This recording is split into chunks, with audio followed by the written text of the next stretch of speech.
आप देख रहे हैं 24 टीवी इंडिया न्यूज। आज हम आपको उस चीज के बारे में बताने जा रहे हैं जिसके बारे में आप जरूर जानने की इच्छा रखते होंगे। पितृपक्ष चल रहा है और इसमें श्राद्ध का क्या महत्व होता है, आज हम इस बारे में आपको बताएंगे। बता दें कि श्राद्ध को लेकर कई कहानियां प्रचलित है, जिसमें से एक कहानी कुछ इस तरह से है। दरअसल इंसान खुद माता सीता ने भी अपने ससुर महाराजा दशरथ का श्राद्ध किया था। अब बात यह है कि श्राद्ध क्यों किया जाता है, तो चलिए आपको बताते हैं श्राद्ध का महत्व। हम अपने पूर्वजों का श्राद्ध इसलिए करते हैं ताकि उनके आशीर्वाद से हमारी जो भी आर्थिक, शैक्षणिक, सामाजिक, पारिवारिक उन्नति हो, उसके आशीर्वाद से हम और हमारा परिवार फूले फले और हमारे सभी कष्ट दूर हो जाए, हमारे लिए द्रव्य से हमारे पितृ प्रसन्न हो। इस संदर्भ में वाल्मीकि रामायण में सीता माता द्वारा पिंडदान को लेकर राजा दशरथ की आत्मा को मोक्ष मिलने के संदर्भ में आता है।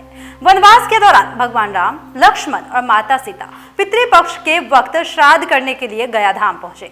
वहां ब्राह्मण द्वारा बताए श्राद्ध कर्म के लिए आवश्यक सामग्री जुटाने हेतु श्री राम और लक्ष्मण नगर की ओर चल दिए। ब्राह्मण देव ने माता सीता को आग्रह किया कि पिंडदान का समय निकलता जा रहा है। यह सुनकर सीता जी की व्यग्रता बढ़ती जा रही थी, क्योंकि श्री राम और लक्ष्मण अभी लौटे नहीं थे। इसी उपरांत दशरथ की आत्मा ने उन्हें आभास कराया कि पिंडदान का वक्त बीता जा रहा है।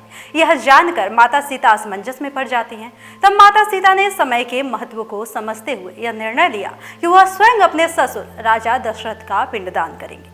उन्होंने फल्गु नदी के साथ साथ वहां उपस्थित वट वृक्ष, कौवा, तुलसी, ब्राह्मण और गाय को साक्षी मानकर स्वर्गीय राजा दशरथ का पिंडदान पूरी विधि विधान के साथ किया।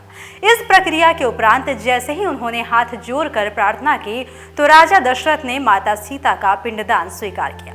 माता सीता को इस बात की काफी प्रसन्नता हुई। उनकी पूजा दशरथ जी ने स्वीकार कर ली है, पर वह यह भी जानती थी कि प्रभु राम इस बात को नहीं मानेंगे, क्योंकि पिंडदान पुत्र के बिना नहीं हो सकता।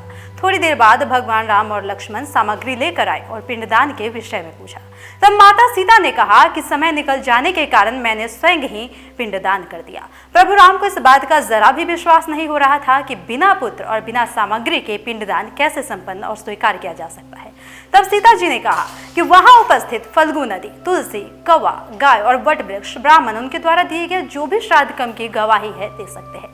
भगवान राम ने जब इस बात को पिंडदान किए जाने की बात के विषय में पूछा, ये सच है या नहीं, तब फल्गु नदी, गाय, कौवा, तुलसी और ब्राह्मण पांचों ने प्रभु राम का क्रोध देखकर झूठ बोल दिया कि माता सीता ने कोई पिंडदान नहीं किया, सिर्फ वट वृक्ष ने ही सत्य कहा। माता सीता ने सबको साक्षी रखकर विधि पूर्वक राजा दशरथ का पिंडदान किया। पांचों साक्षी द्वारा झूठ बोलने पर माता सीता क्रोधित होकर उन्हें आजीवन श्राप दे देती है।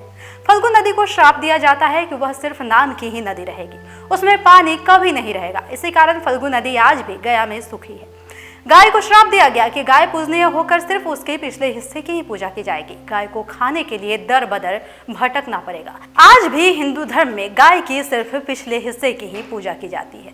माता सीता ने ब्राह्मण को भी कभी संतुष्ट न होने और कितना भी मिले उसकी दरिद्रता हमेशा बनी रहेगी, इस बात की श्राप दी। इसी कारण ब्राह्मण कभी दान दक्षिणा के बाद भी संतुष्ट नहीं होते। सीता जी ने तुलसी को श्राप दिया कि वह कभी भी गया की मिट्टी में नहीं उगेगी, और यह बात सत्य है कि गया की मिट्टी में तुलसी नहीं फलती। और कौओं को हमेशा लड़ झगड़ कर खाने का श्राप दिया, अतः कौवा आज भी खाना अकेले नहीं खाता।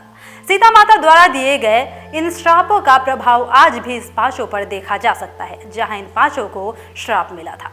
वही सच बोलने पर माता सीता ने वट वृक्ष को आशीर्वाद दिया कि उसे लंबी आयु प्राप्त होगी और वह दूसरों को छाया प्रदान करेगा, तथा पतिव्रता स्त्रियां उनके स्मरण करके अपने पति की दीर्घायु की कामनाएं करेंगी। बताई गई इस 100% बात में सत्यता है कि इस कहानी की सारी बातें बिल्कुल भी सच है।